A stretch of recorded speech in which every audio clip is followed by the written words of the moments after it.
하나님 말씀 신약성경 빌립보서 4장입니다. 빌립보서 4장 11절, 12절, 13절까지 같이 읽도록 하겠습니다. 내가 궁핍함으로 말하는 것이 아니니라. 어떠한 형편에든지 나는 자족하기를 배웠노니 나는 비천에 처할 줄도 알고 풍부에 처할 줄도 알아. 모든 일 곧 배부름과 배고픔과 풍부와 궁핍에도 처할 줄 아는 일체의 비결을 배웠노라. 내게 능력 주시는 자 안에서 내가 모든 것을 할 수 있느니라. 아멘. 네, 지난주까지 해서 영적 침체 시리즈를 우리가 다 마쳤고 오늘부터 말씀드린 것처럼 자족하는 삶에 대해서 살펴보도록 합니다. 영적 침체 그 마지막 부분에서 공교롭게 오늘 본문에서 다루고 있는 이 자족하는 삶에 대해서 우리가 다루긴 했지만 이 자족하는 삶에 대해서 좀 더 이렇게 자세하게 살필 생각입니다. 모든 인간은 행복에 대한 욕구가 있습니다. 따라서 우리 그리스도인들도 우리가 행복해지기를 원합니다. 그렇지만 우리의 삶을 돌아보면 우리를 둘러싼 상황들 때문에 우리가 행복해지기를 원하는 이런 욕구들이 채워지지 않고 불행하게 생각되는 그런 일들이 자주 발생을 합니다. 따라서 오늘 본문에서 사도가 말하고 있는 것처럼 어떤 형편에서든지 자족한다라고 하는 이런 것은 인간의 본성에 따르면 사실 자연스러운 것이 아닙니다. 우리는 모두가 우리의 삶이 보다 안락하고 안전하고 평안하기를 원합니다. 그렇게 크게 욕심을 내지 않아도 크게 부여하지 않아도 그냥 그렁저렁 살아갈 수 있는 그런 어떤 삶을 원합니다. 그런데 그런 우리의 삶을 돌아보면 그렇지 않은 상황들이 많다라는 것이에요. 우리가 원하지 않는 그런 고난의 시기들을, 환란이 우리의 삶에 늘 일어나는 것이 우리의 현실입니다. 그런 속에서 우리의 마음이 흔들리지 않고 사도가 말하는 것처럼 자족한다라고 하는 것을 그렇게 말할 수 있는 것은 우리의 본성에 어울리지 않는 그런 모습이라는 것입니다. 그런데도 바울은 어떤 형편에든지 나는 자족하기를 배웠노라라고 말을 합니다. 그러면서 내가 비천에 처할 줄도 알고 풍부에 처할 줄도 알아. 모든 일, 곧 배부름과 배고픔과 풍부와 궁핍에도 처할 줄 아는 일체의 비결을 배웠다라고 말을 합니다. 정상적인 그리스도인이라면 사도 바울이 말하는 것과 같은 그런 고백을 하기 원합니다. 이런 삶을 살기를 원해요. 모든 환경에서 자족하는 그런 삶. 그러나 말씀드린 것처럼 실제 우리의 삶을 돌아보면 이런 것이 요원한 것처럼 보이는 것이 우리들의 현실인 경우들이 많아요. 올해 초에 올해 첫날이었죠. 우리 신년 감사 예배에서도 제가 말씀드렸지만 저 나름대로 힘든 시간들을 보내면서 제가 정신을 차리게 된 계기가 있다라면 바로 오늘부터 살펴보려고 하는 이 자족하는 삶에 대한 것을 다시금 새롭게 생각하게 되면서부터였습니다. 어떤 환경에도 흔들리지 않고 자족하는 것, 우리가 이것을 바라지만 이것은 결코 쉽지 않습니다. 그렇지만 불가능한 것도 아니라는 사실입니다. 아니, 모든 그리스도인이 마땅히 다다라야 할 모습이 있다면 바로 이런 모습이라는 것입니다. 그런 면에서 우리는 이 주제를 살피면서 이 사도가 말하고 있는 모든 환경 속에서도 자족하는 그 일체 삶의 비결을 배우는 것, 그것이 우리에게도 해당된다는 것을 우리의 경험을 통해서도 고백할 수 있게 되기를 바라면서 이 시리즈를 시작하려고 합니다.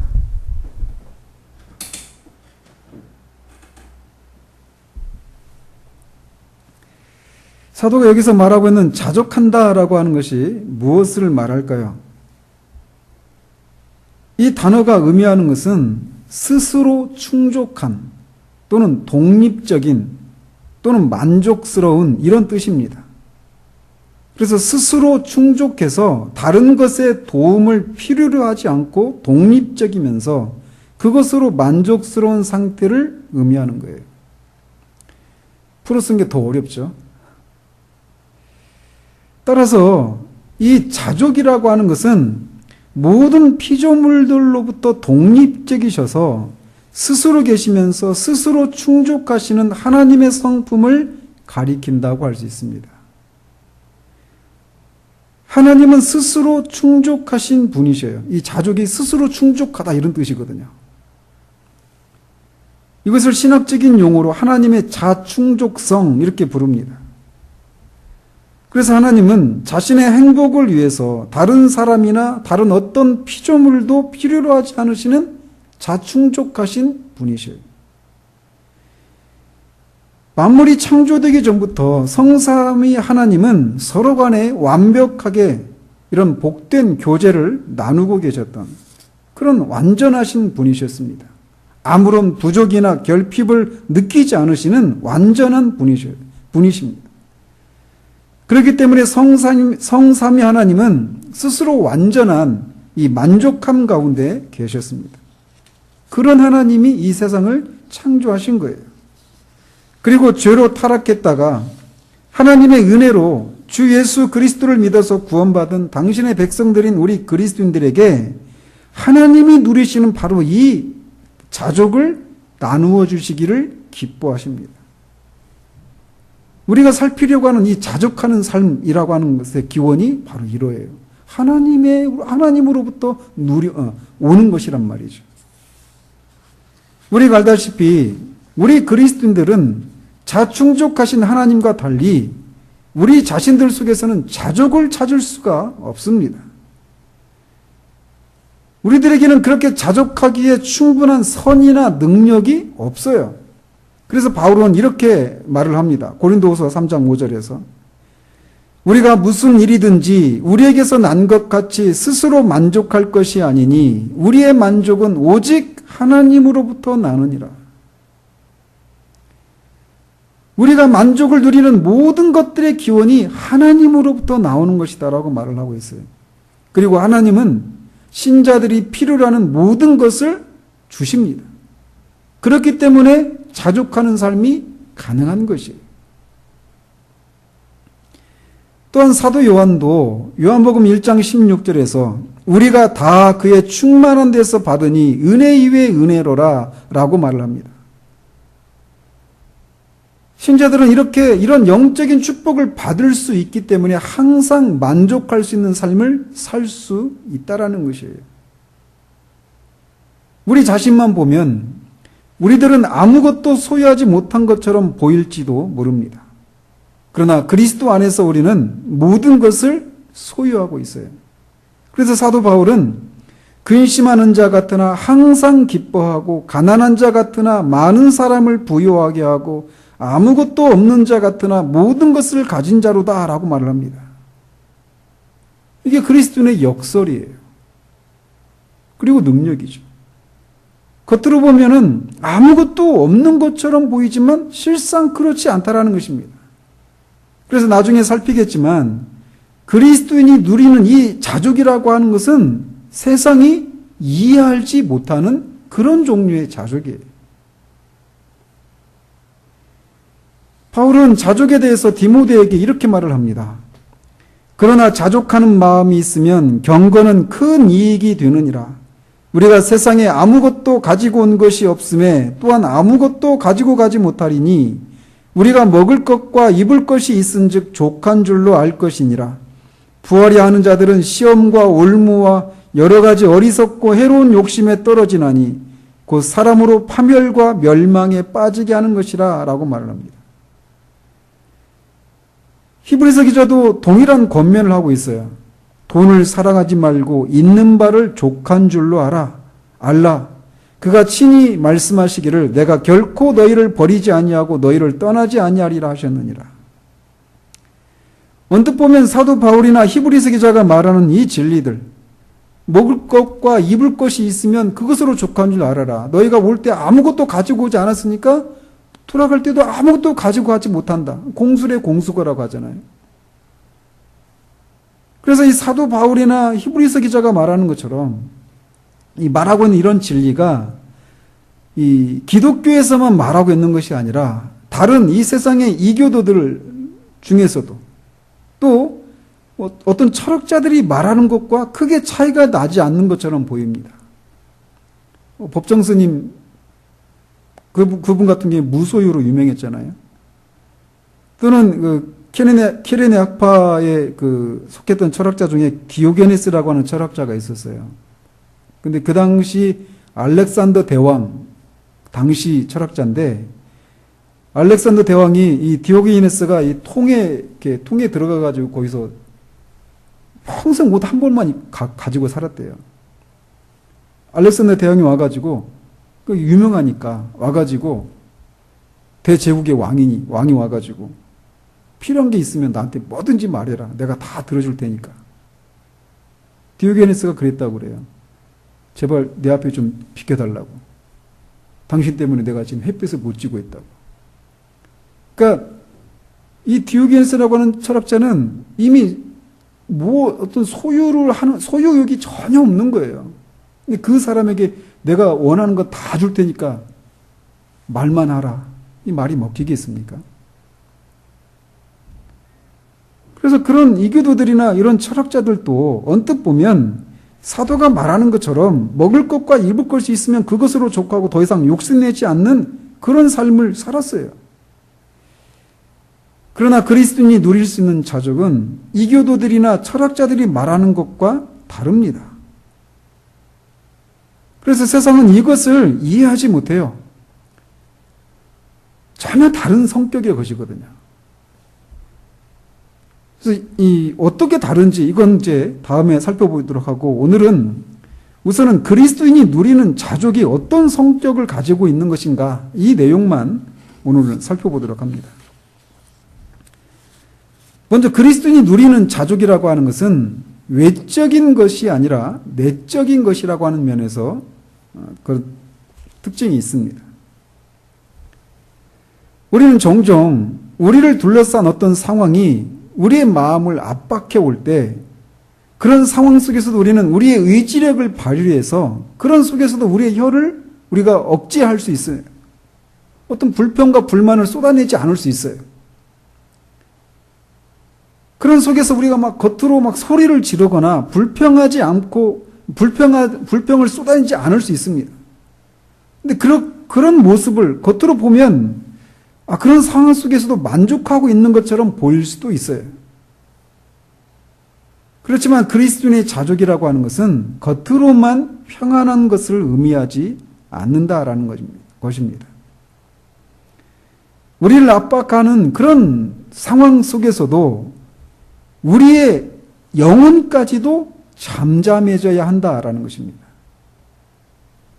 겉으로는 아주 평온하게 행동하고 있지만 마음속에서는 하나님을 향해서 반항심이 용솟음치고 있을 수도 있다는 거예요. 따라서 겉모습으로만 침묵을 하고 평안한 것처럼 있는 것, 만족하고 있는 것처럼 보이는 것은 그리스도인의 자족이라고 하는 것이 아니라는 것입니다. 예를 들면 다윗은 시편 32편에서 자신이 하나님을 대적하는 상태에 있었고 또 고백하지 않은 그런 죄를 가지고 있었지만 잠잠했습니다. 내가 입을 열지 아니할 때 종일 신음함으로 내 뼈가 쇠하였도다. 그의 영혼은 그가 하나님께 고백하지 않은 죄로 인해서 결코 평안하지 않았지만 겉으로 보면 그런 입을 열어서 불평하거나 어떤 소리를 지르지 않고 있었어요.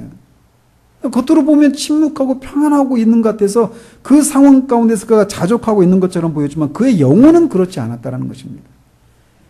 그래서 영혼의 상태가 평안하지 않으면서도 겉으로는 평안한 척 할 수 있어요. 그런데 그런 성격이 아니라는 것입니다.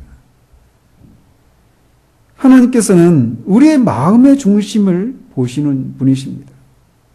그분은 우리의 마음의 상태를 판단하셔요. 그래서 겉으로 침묵하고 있는 것뿐만 아니라 우리 영혼이 잠잠한지 불평을 쏟아내거나 원망하고 있지는 않은지 살피시는 분이셔요.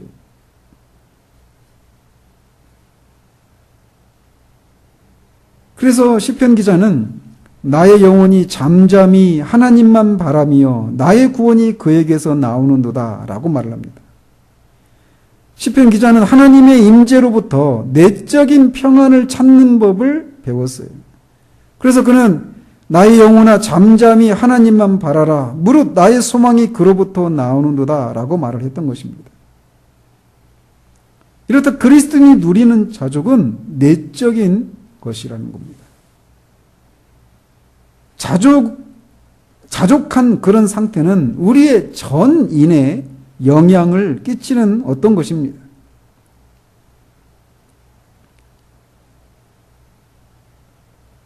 그래서 시편 기자는 42편에서 내 영혼아 네가 어찌하여 낙심하며 어찌하여 내 속에서 불안해하는가 라고 말을 해요.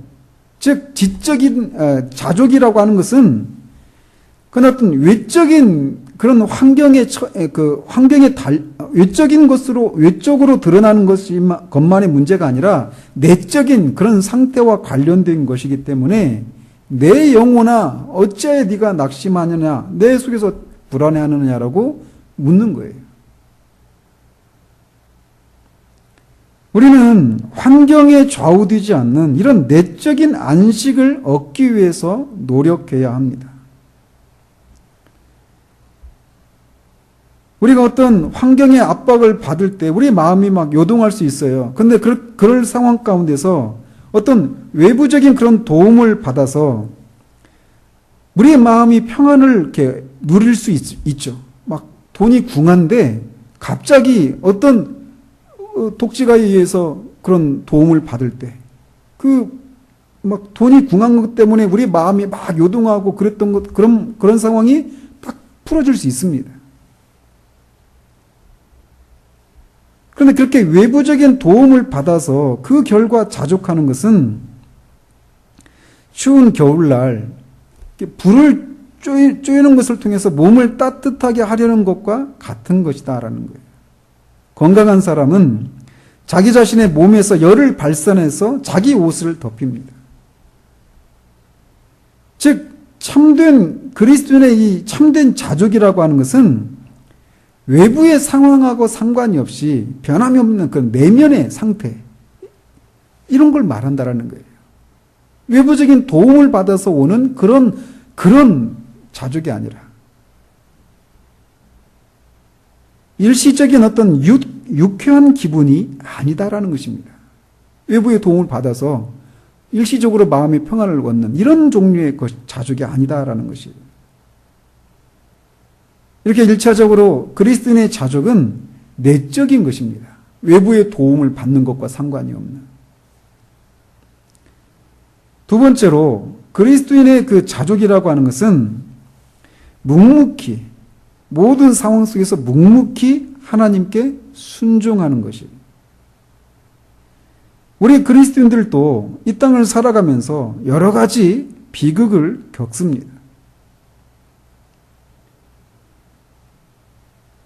가난 때문에, 질병 때문에, 사람들과의 관계에서 어떤 어려움을 겪는 것 때문에, 어떤 상실을, 사랑하는 사람을 잃을 수도 있고, 배신을 당하는 것 때문에, 다양한 이유들로 인해서 우리는 이 땅에서 현실적인 그런 비극을 겪습니다. 그리고 그런 비극을 겪을 때 우리가 슬픔을 느끼는 것은 당연한 거예요. 자연스러운 것입니다. 그리고 우리가 그렇게 비극을 겪을 때 슬퍼하는 것이 자연스러울 뿐만 아니라 성경은 또 우리에게 우는 자들과 함께 울라라고 말을 하고 있어요. 그래서 우리는 슬픔을 겪고 있는 사람들과 함께 슬퍼할 그런 의무가 있습니다. 특별히 우리 그리스도인들은 우리 주 예수 그리스도와 함께 슬픔을 나누어야 합니다. 히브리서 기자는 그가 시험을 받아 고난을 당하셨은즉 시험 받는 자들을 능히 도우실 수 있다라고 말을 합니다. 그래서 우리가 어떤 현실적인 비극을 겪을 때 우리와 같이 죄는 없으시지만 이 땅에 사시면서 시험을 겪어서 시험을 받아서 고난을 당해서 우리를 도우실 수 있는 우리의 대제사장이신 주님께 우리가 겪고 있는 슬픔을 아뢰을 수 있고 또 아뢰어야 한다라고 말을 하고 있어요.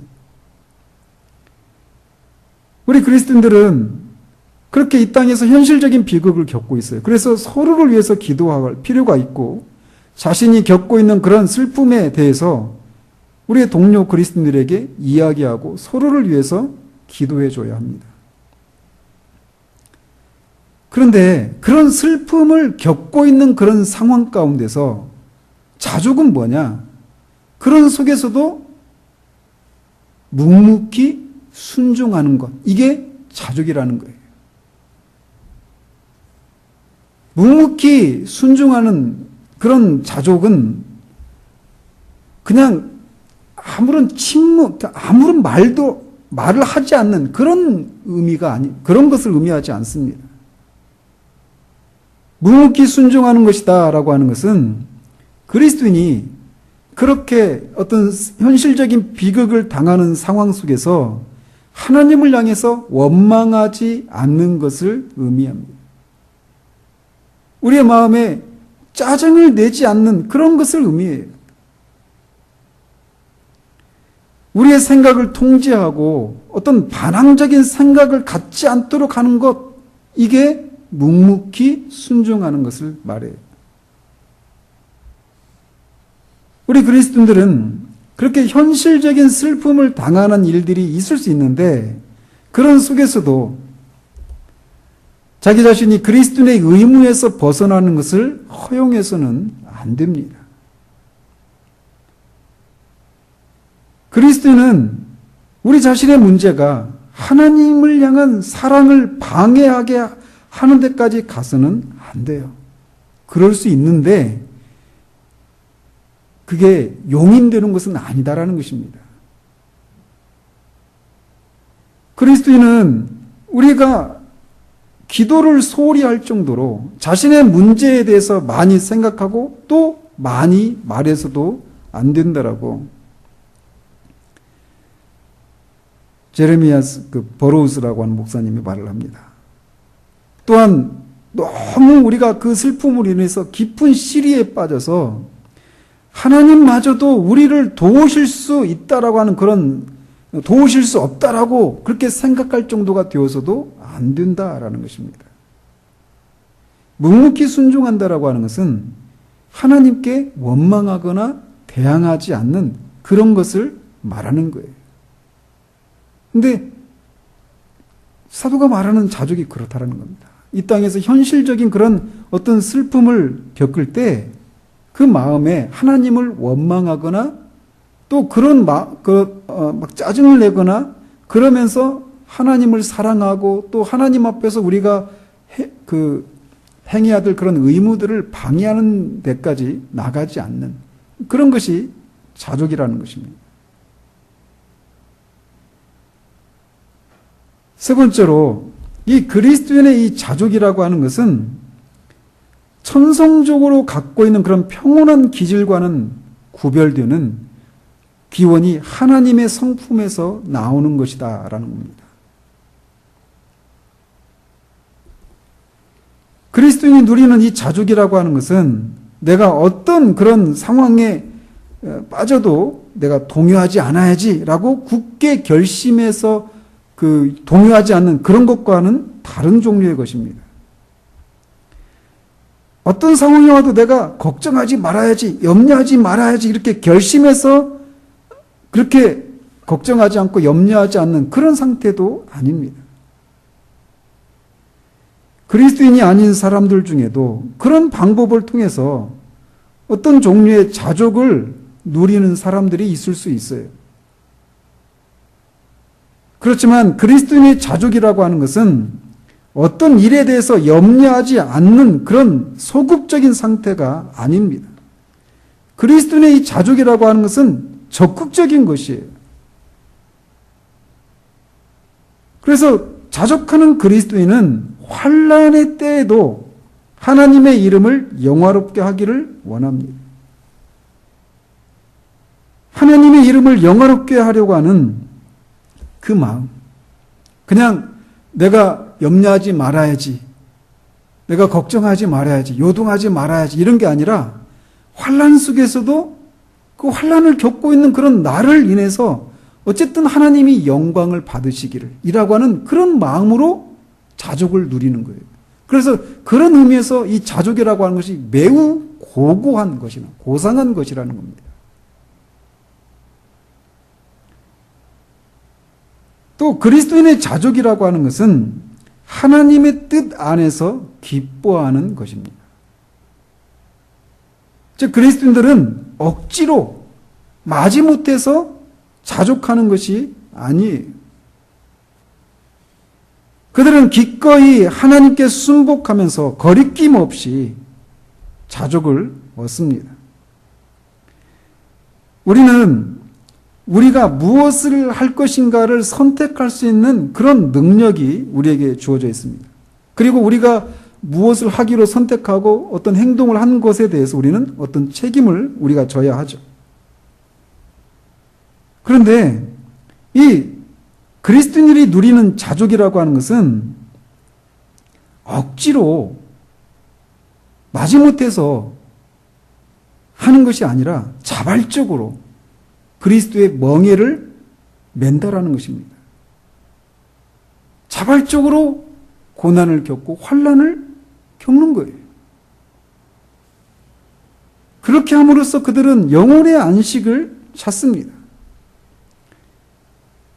그래서 마태복음 11장에서 주님이 말씀하신 것처럼 수고하고 무거운 짐진 자들아 다 내게로 오라 내가 너희를 쉬게 하리라. 그러면서 나는 겸손하고 온유하니 내게 와서 배우라. 내 멍에는 쉽고 가볍다라고 말을 해요.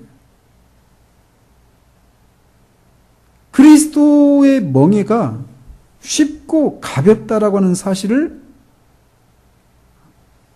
알게 된다라는 것입니다. 그리스도인들은 하나님께서 그들을 위해서 마련하신 이런저런 계획에 순복합니다. 그 하나님이 우리를 위해서 세우신 그 계획이 우리 스스로 세운 계획과 전혀 다를 수도 있습니다. 그런데 그리스도인의 자족이라고 하는 것은 우리가 세운 그런 계획과 다른 그런 것임에도 불구하고 하나님의 계획 안에서 정말로 기뻐한다는 것입니다. 왜냐하면 우리들보다 하나님께서 우리 자신에 대해서 더 잘 알고 계시다고 하는 그 사실을 깨닫는 데서 그렇게 할 수 있는 거예요. 그들은 하나님께서 자신들의 유익을 위해서 모든 것을 계획하셨다라고 하는 것을 믿는 가운데서 하나님의 뜻 안에서 기쁨으로 순복하는 것입니다. 이것은 이 부분이 그리스도인과 그리스도인이 아닌 사람을 구별하는 지점입니다. 그리스도인이 아닌 사람은 자신의 운명이 자신의 손에 달려 있어서 자기 자신이 한 번만 잘못하면 파멸로 갈 수 있다고 믿기 때문에 굉장히 두려움을 느낍니다. 내가 이거 한번 잘못하면 내가 완전히 끝나는 건 아닌가라고 하는 자기의 선택에 의해서 자신의 운명이 달려있다라고 생각하기 때문에 늘 두려움에 있어요. 그래서 선택 장애인도 있잖아요. 어떤 것도 선택하지 못하는. 그런데 그리스도인은 기도를 통해서 자신의 모든 길을 하나님께 맡기고 그런 후에 하나님께서 그들의 삶을 인도하시는 방법 안에서 기쁨을 찾는 사람이 그리스도인들입니다.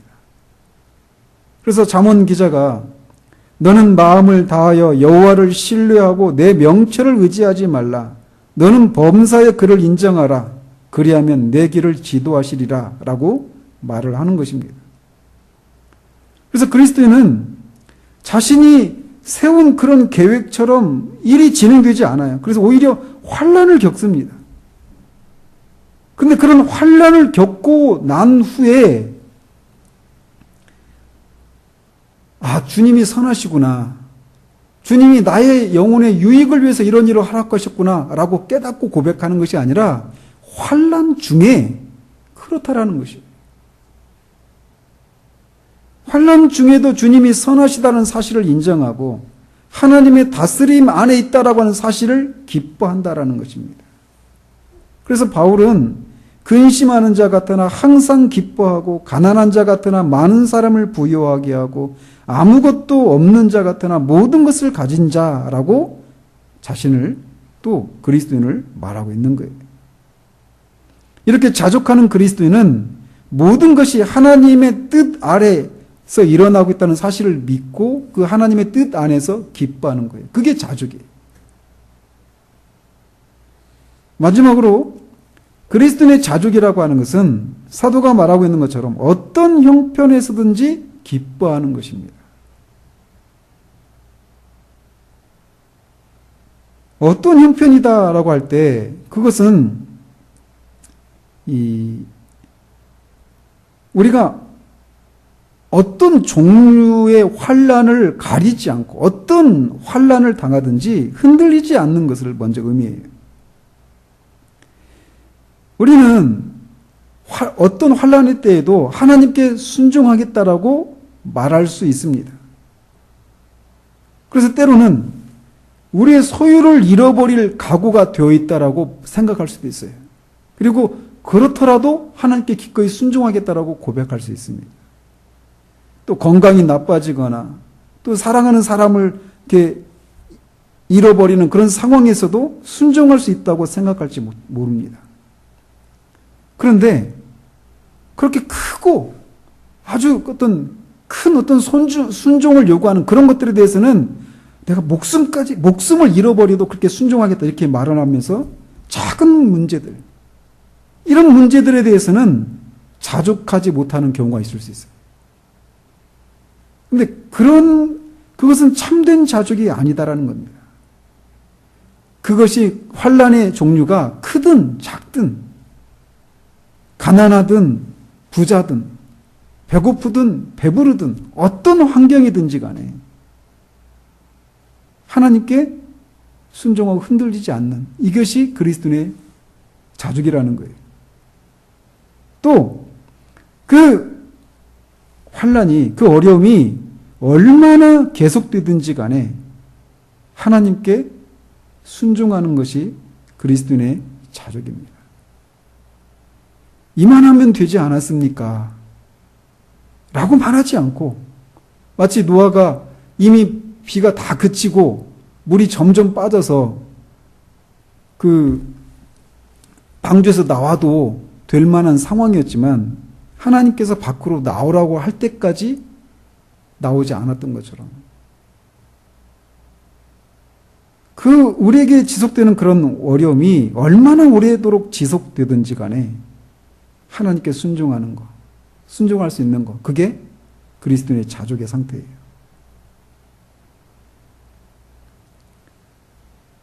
또 그리스도인들은 자신이 직면한 어려움이 얼마나 다양하든지 자신의 삶을 위한 하나님의 계획에 순복해야 합니다.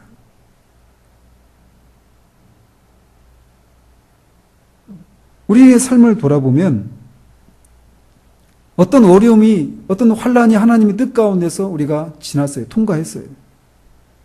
근데 그거 이어서 또 다른 문제가 또 일어납니다. 이를테면, 돈 때문에 막 압박을 받고 있어요.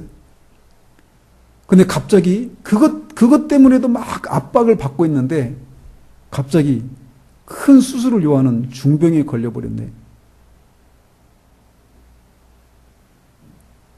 거기다가 또 그러면서 계속 환란이 막 이어진 그런 일들이 있을 수 있다는 겁니다. 그런데도 그리스도인의 이 자족이라고 하는 것은 그런 변화무쌍한 그런 환경 속에서도 변치 않는 그런 믿음을 갖고 하나님께 영광을 돌려드리는 것. 이게 그리스도인의 자족이라는 거예요.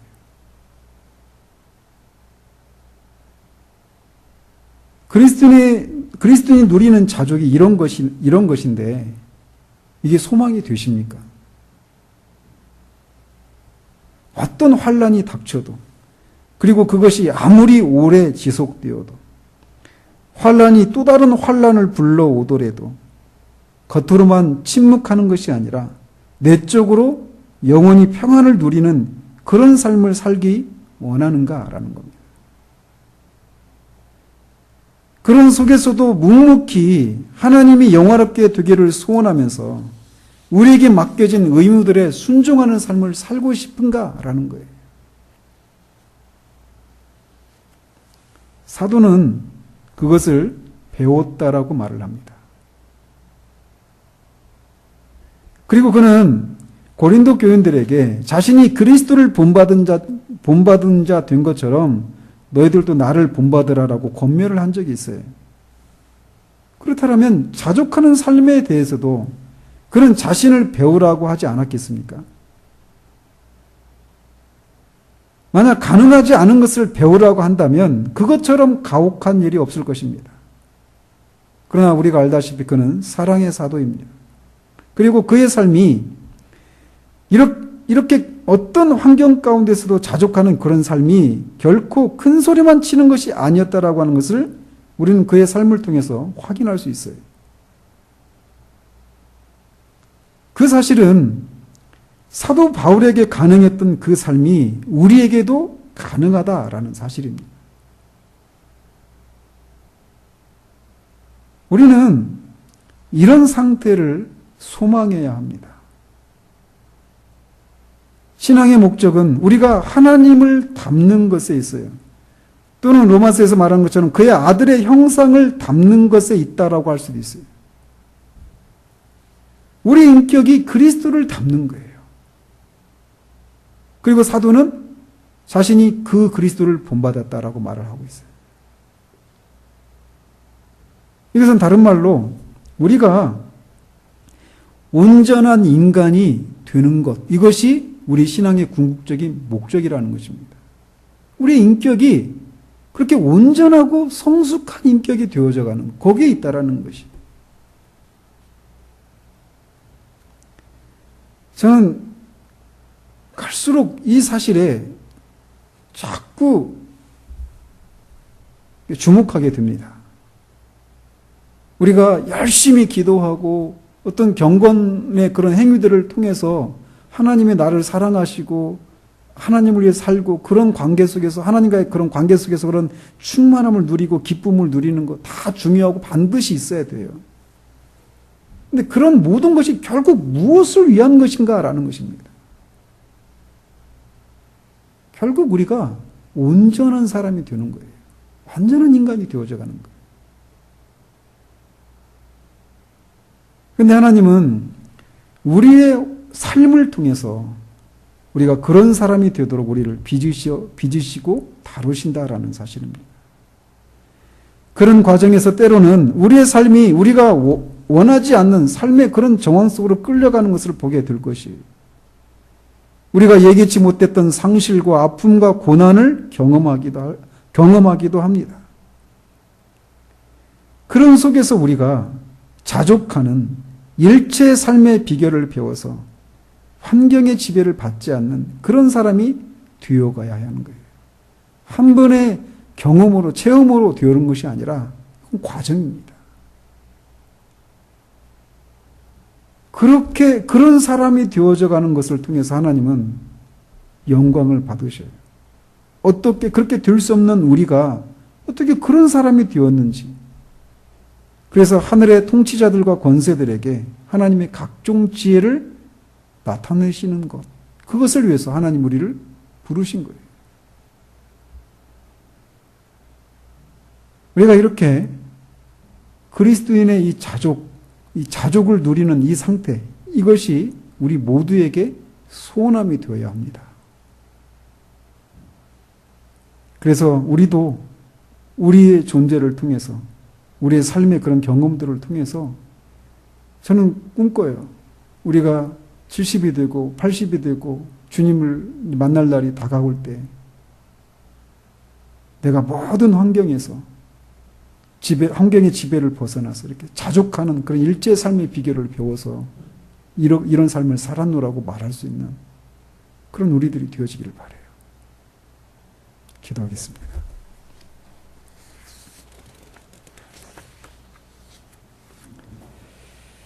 그리스도인의 자족은 내적인 것입니다.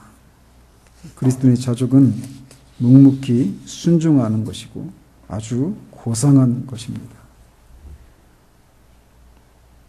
하나님의 뜻 안에서 기뻐하는 것이고 어떤 환경 속에서도 흔들리지 않는 것, 이것이 자족하는 것입니다.